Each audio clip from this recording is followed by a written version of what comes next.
ప్రకాశం జిల్లా ఇంకొల్లు మండలంలోని పలు గ్రామాల్లో జనసేన బలపరిచిన బాపట్ల బీఎస్పీ పార్టీ ఎంపీ అభ్యర్థి దేవానంద్, పర్చూరు ఎమ్మెల్యే అభ్యర్థి విజయ్ కుమార్లు గ్రామాల్లో ఇంటింటికి తిరిగి ప్రచారం చేశారు. పర్చూరు నియోజకవర్గంలో నాయకులు ఓటర్లను ప్రలోభపెట్టేందుకు మద్యం, డబ్బు విచ్చలవిడిగా పంపిణీ చేస్తున్నారని ఆరోపించారు. రాష్ట్రం అభివృద్ధి చెందాలంటే పవన్ కళ్యాణ్ సీఎం కావాలని ఆకాంక్షించారు.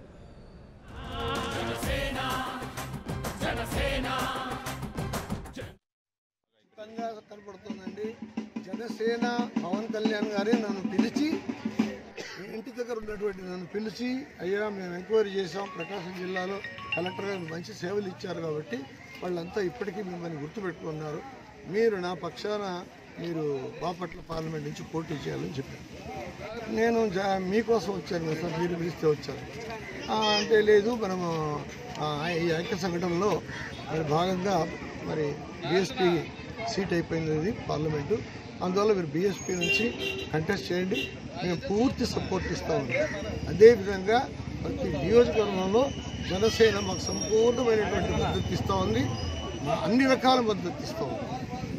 మేము పెయిడ్ వర్కర్స్ ఎవరు లేరండి మాకు, అంటే మేము జీతం ఇచ్చి తెచ్చిపెట్టుకున్న కూలీలు ఎవరు లేరు, మా దగ్గర ఏం డబ్బులు లేవు, మేము తెచ్చిపెట్టుకున్న కూలీలు లేరు.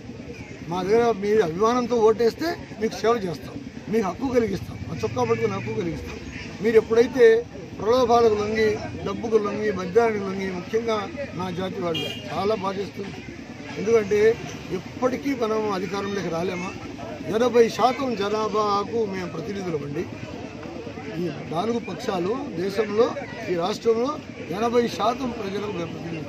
ఎల్లకాలం 20% వల్లే రాజ్యం వెళ్తూ ఉండాల. ఒక్క దళితుడు ప్రధానమంత్రి కాగలరా ఈ దేశంలో? 25% దళితులు ఉన్నారు, మరి 7% ఎస్టీలు ఉన్నారు, మరి 12% ముస్లిమ్స్ ఉన్నారు. ఏ రోజైనా ఎప్పుడో కాంగ్రెస్ ప్రభుత్వంలో 60లో దామోదర సంజీవయ్య గారు ముఖ్యమంత్రి అయ్యారు. ఇక ఆ తర్వాత దళితుడు ఎవరు ఆ పీఠం ఎక్కే అవకాశం లేదు.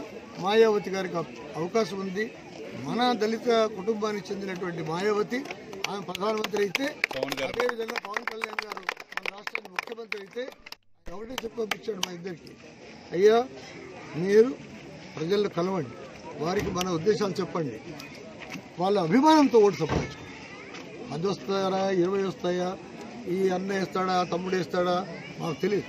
మేము మాత్రం మిమ్మల్ని అగౌరవపరచడానికి రాలే, నోటు పారేసి ఓటు. నా పేరు పెదపూడి విజయ్ కుమార్. పర్చూరు నియోజకవర్గంలో Janasena party, Bahujan Samaj party, communist పార్టీలు బలపరిచిన ఎమ్మెల్యే అభ్యర్థిని. ఈరోజు పర్చూరు నియోజకవర్గానికి రాష్ట్రంలోనే ఒక ప్రతిష్టాత్మకమైన పేరుంది. రాష్ట్రంలో ప్రధాన పార్టీలన్నీ కూడా దీని మీద ఒక ప్రత్యేకమైన దృష్టితో ఇక్కడ రాజకీయాలు చేస్తూ ఉన్నాయి. ఒకవైపు దగ్గుబాటి వెంకటేశ్వరరావు గారు వైఎస్ఆర్సీపీ నుంచి ముఖ్యమంత్రి గారి తోడలుడు పోటీ చేస్తూ ఉన్నాడు. తర్వాత సిట్టింగ్ ఎమ్మెల్యే ఏలూరు సాంబశివరావు గారు కొన్ని వందల కోట్ల రూపాయలను ఈరోజు నియోజకవర్గంలో ఖర్చు పెట్టడానికి, కేవలం ఓట్లు కొనడానికి ఈరోజు ఖర్చు పెట్టేటువంటి పరిస్థితి నియోజకవర్గంలో ఉంది. ఈరోజు 100 కోట్ల రూపాయలు ఖర్చు పెట్టినటువంటి ఒక వ్యక్తి కేవలం 100 కోట్ల రూపాయలు ఎందుకు ఖర్చు పెడతాడు? నిజానికి ఆ 100 కోట్ల రూపాయలు ఖర్చు పెట్టి రేపు ఇంకొక 100, 200, 1000 కోట్లు సంపాదించుకోవడానికి ఉపయోగిస్తాడు తప్ప ఆ 100 కోట్లు మనకి ఇల్లు కట్టించడానికో లేకపోతే మన జీవితాలు బాగు చేయించడానికో అతను వాటిని ఖర్చు పెట్టాడు. కాబట్టి ఈరోజు మేము పవన్ కళ్యాణ్ గారి నేతృత్వంలో ఏర్పడిన ఈ కూటమి ద్వారా మేము ముందుకు వచ్చాం.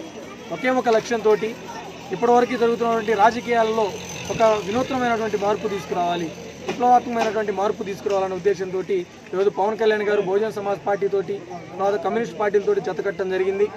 ఎటువంటి మార్పు అంటే ప్రజల యొక్క అభిప్రాయాన్ని మనం గౌరవించాలి, ఎవరికి ఓట్లు వేయాలి, ఎటువంటి ప్రభుత్వాన్ని వాళ్ళు ఎన్నుకోవాలి అనేటువంటి వాళ్ళ యొక్క అభిప్రాయాన్ని, వాళ్ళ మనసులో కలిగేటువంటి అభిప్రాయాన్ని మనం గౌరవించి వాళ్ళ ఓటుని తీసుకోవాలి తప్ప వాళ్ళకు ఒక 100 రూపాయల నోటు ఇచ్చో లేకపోతే ఒక లిక్కర్ బాటిల్ ఇచ్చో లేకపోతే ఇంకోటి ఇచ్చో మనం ఓట్లు కొనుక్కోకూడదు. వాళ్ళ అభిప్రాయం చాలా విలువైంది, దానికి మనం వెలకట్టకూడదని చెప్పి పవన్ కళ్యాణ్ గారి యొక్క అభిప్రాయం. అదే అభిప్రాయంతో ఉన్నటువంటి బహుజన్ సమాజ్ పార్టీ, బేహన్జీ కుమారి మాయావతి గారి నేతృత్వంలో, తర్వాత కమ్యూనిస్ట్ పార్టీలు పేద ప్రజల అభ్యున్నతి కోసం ఎంతో కాలంగా కష్టపడుతూ ఉన్నాయి. వాటి నేతృత్వం ఈరోజు ఏర్పడినటువంటి ఈ కూటమి ద్వారా మేము ఈరోజు ముందుకు వచ్చాం.